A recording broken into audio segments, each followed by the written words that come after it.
Olá, sou a professora Irene. E eu sou o professor Fábio Ferraz. Prepare-se para ampliar seus conhecimentos. Vamos Vamos lá? lá? Na aula de hoje, iremos dar continuidade à parte de citoplasma, que seria citoplasma parte 3.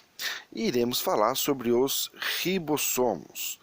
E vamos ver que os ribossomos vai ter como principal função promover a síntese de proteínas. Lembrando sempre que síntese significa produção. Portanto, os ribossomos são responsáveis pela produção de proteínas da célula. Aí estamos aqui visualizando, mais uma vez, a célula eucariótica animal. Célula eucariótica porque apresenta o núcleo. Se não houvesse o núcleo, seria procarioto. Como apresenta um núcleo, nós chamamos de célula eucariota. E neste caso de animal, porque não apresenta a parede celular. Caso houvesse a parede celular, seria uma célula eucariota vegetal. Como não apresenta parede celular, nós denominamos como eucariota animal. E podemos visualizar, portanto, a parte que delimita a célula, que nós chamamos de membrana plasmática, o núcleo, dentro do núcleo material genético, e entre o núcleo e a membrana plasmática, nós temos a região de citoplasma, sendo a parte líquida chamada de citossol e a parte de organelas citoplasmática, que serão as responsáveis por promover o metabolismo celular. E o que é o metabolismo celular? Conjunto de reações bioquímicas necessárias à vida da célula. Então vamos dar uma olhadinha sobre os ribossomos. São as estruturas que produzem as proteínas das células, ou seja, realiza a tradução do DNA ou ADN nos livros mais atuais, aportuguesado, né, abrasileirado. Encontra-se livres no citoplasma, tanto nas células eucariontes, com núcleo, como nas procariontes, sem núcleo. Única organela presente nos procariotos, bactérias. Não possuem membrana plasmática. Nas eucariontes, elas também podem estar aderidas ao retículo plasmático, formando o retículo plasmático rugoso, cuja sigla é o RER, retículo endoplasmático rugoso. Então, nas células animais, vegetais e nas células procariotas, a única organela em comum aos três tipos celulares são os ribossomos. Então, os ribossomos eles são encontrados nas células eucarióticas, tanto animal como vegetal, e também nas células procariotas, aquelas células sem núcleo, que formam as bactérias.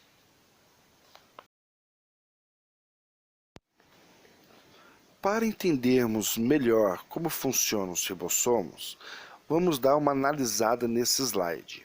E esse slide ele tem muita informação para a gente. Primeira informação, vamos tentar diferenciar o que é o DNA do que é o RNA. Lembrando que o DNA é a sigla americanizada e a ADN é a sigla abrasileirada. O mesmo acontece com o RNA. O RNA é a sigla americanizada e a RN é a sigla abrasileirada. Então, os livros a partir de 2010, geralmente para frente, trazem o RNA na forma de ARN, ácido ribonucleico, enquanto que o DNA ele é apresentado na forma de ADN, ácido desoxirribonucleico.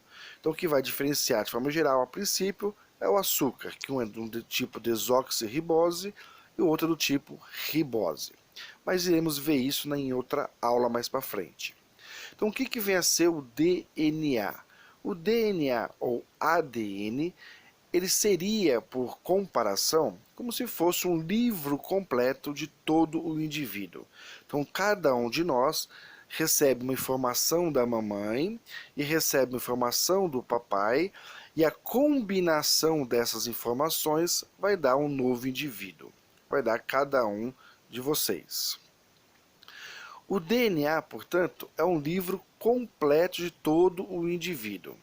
Já o RNA é uma cópia de uma página do livro DNA. Como assim, professor?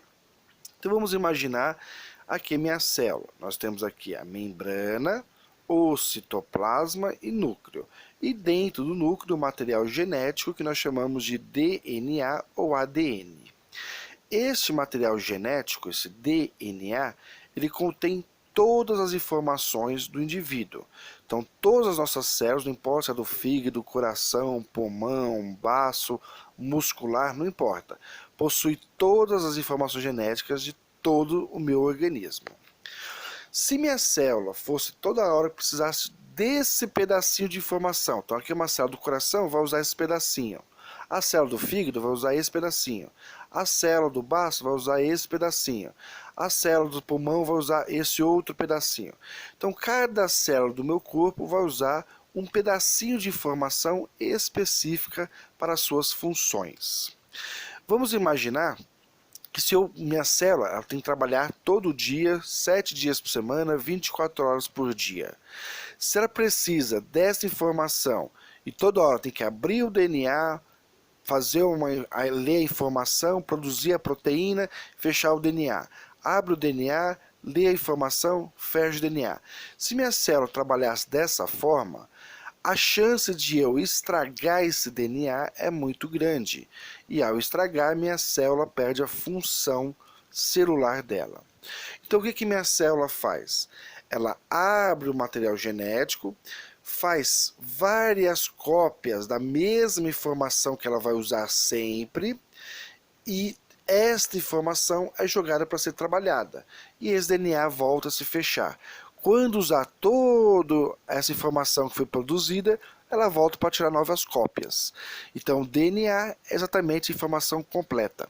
Essas cópias que foram feitas é que nós vamos chamar de RNA, como se fossem as xerox de uma página do livro DNA. Então, o DNA é toda a informação genética.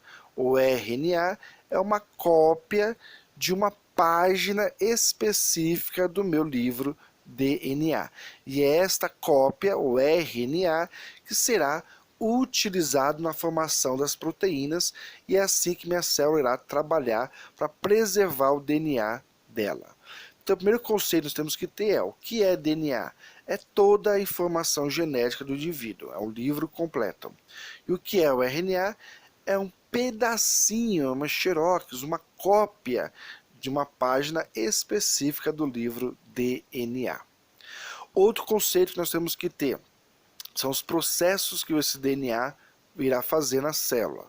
Nós temos basicamente 3 processos gerais: o processo de duplicação, o processo de transcrição e o processo de tradução. O que é cada um de forma resumida? Duplicação nada mais é do que eu pegar um material genético, DNA, e fazer uma cópia dele mesmo. Então nós temos sempre uma informação genética que vem do papai e da mamãe, porém às vezes minha célula quer se dividir, quer sofrer, por exemplo, mitose.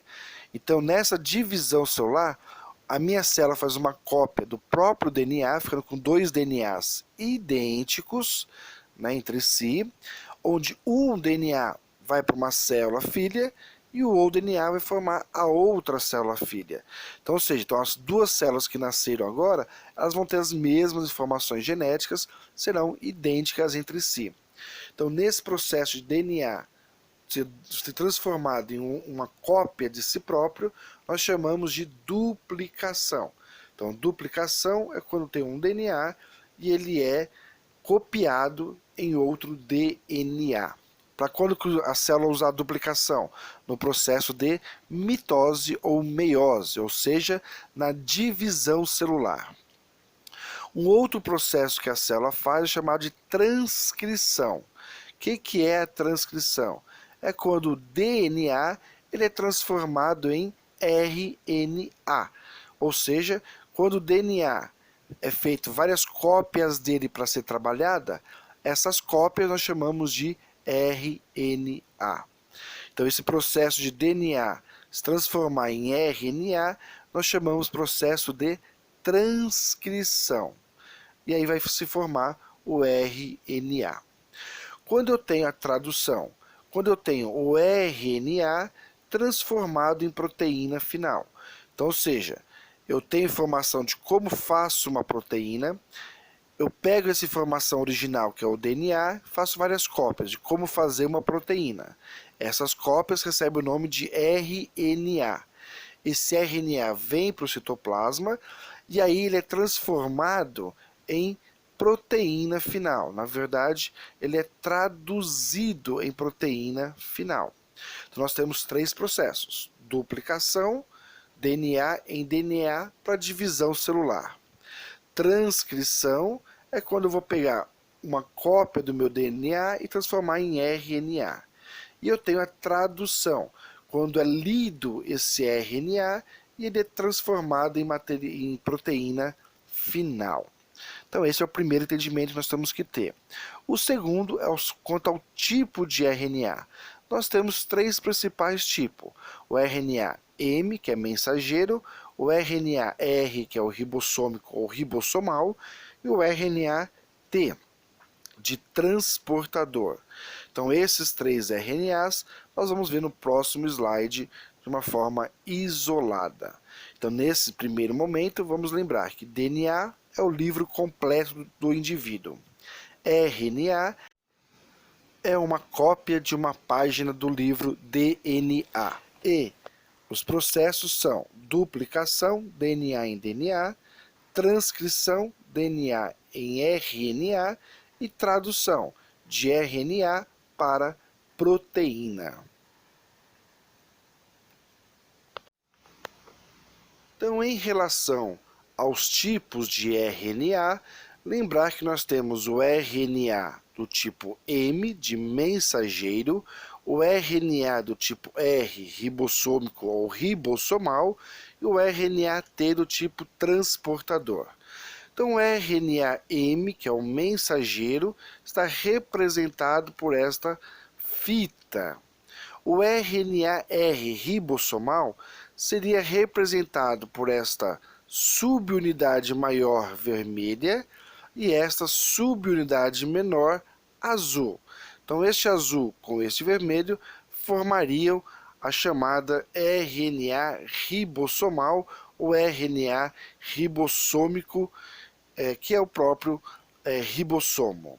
E nós temos aqui representado por essa imagem verde, né, o RNA-T, de transportador. Então, como funcionam esses três RNAs? O RNA-M de mensageiro é aquele RNA que vem do DNA, é a cópia do DNA, que traz a receita de como eu faço uma proteína. Então, o ribossomo, que é o RNA-R, que é o ribossomo, ou RNA ribossomal, ele vai ler o RNA mensageiro. Ele vai ler e vai começar a decodificar as informações ali genéticas. E vai solicitar para o RNA transportador trazer os aminoácidos necessários e ele vai juntando uns aos outros formando a proteína final. Então o RNA-M é a mensagem de como eu faço a proteína. Quem vai ler essa mensagem é o chamado RNA ribossomal, ou próprio ribossomo. E quem vai trazer os aminoácidos necessários para a montagem dessa proteína final são os RNAs transportadores. Então, aqui está representado a cadeia de peptídeo, que seria a cadeia proteica, está crescendo a síntese de proteína, sendo produzida uma proteína. Cada bolinha dessa representa um aminoácido diferente. Lembrar que nós temos 20 tipos de aminoácidos diferentes e as diferentes combinações de aminoácidos vão dar as diferentes proteínas dos nossos organismos. A subunidade maior e a subunidade menor são que vão formar o ribossomo propriamente dito, o RNA ribossomal, o R. O RNA transportador é aquele que vai trazer os aminoácidos, entregar para o ribossomo, para que ele possa ir juntando o aminoácido com o outro, formando a proteína final. E o RNA-M é a mensagem que vem do DNA. Então, para tentarmos visualizar mais uma vez essa parte de ribossomos, nós temos o material genético que é o chamado DNA. Pode fazer dois processos, um processo de transcrição e o outro que é o de duplicação. Duplicar é transformar o DNA numa cópia de si mesmo no processo de divisão celular, como a mitose ou a meiose.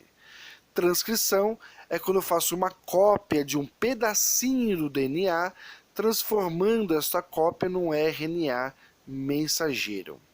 Este RNA ele é traduzido pelo ribossomo e é formado, portanto, uma proteína final. Então, este RNA que foi transcrito a partir do DNA, ele está representado nessa parte aqui.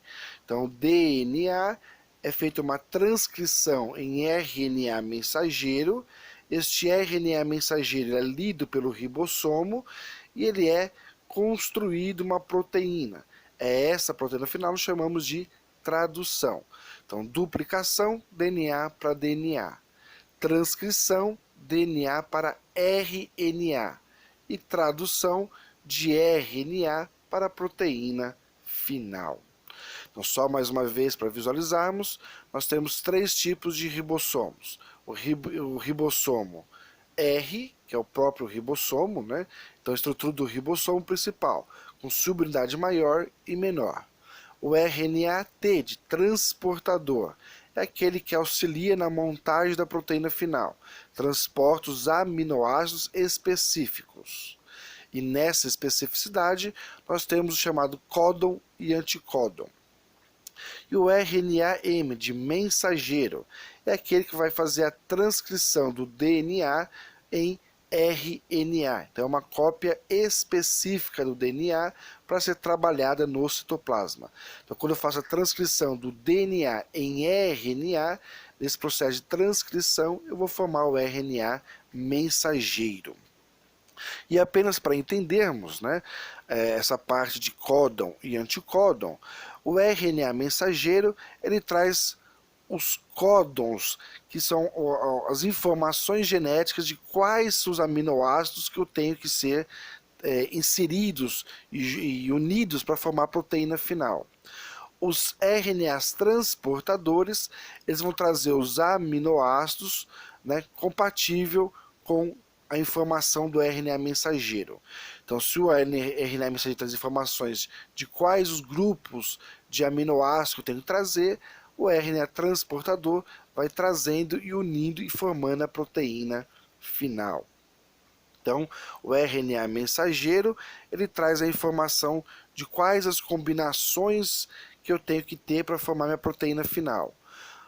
Os aqui representado RNA transportadores, eles trazem os aminoácidos necessários e vão unindo-se uns aos outros.